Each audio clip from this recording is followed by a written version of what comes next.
ಆಡು ಮುಟ್ಟದ ಸೊಪ್ಪಿಲ್ಲ ನಿನ್ನ ಮೆಚ್ಚದವರ್ಯಾರಿಲ್ಲ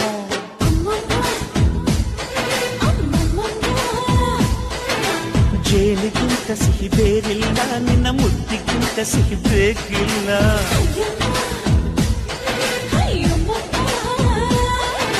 ಕಣ್ಣು ಕುಕ್ಕುವ ಬೆಚ್ಚಿ ಬೀಳುವ ಅಂದವಾದ ಹೆಣ್ಣು ರುಚಿ ರುಚಿಯ ಬಾಯಿ ಚಪ್ಪರಿಸ ಸಿಹಿಯಾದ ಹೆಣ್ಣು ಅಯ್ಯ ತಿಂದು ತೇಗಿದರು ಆಸೆ ತೀರದ ಪಂಚಾಮೃತ ಇವಳು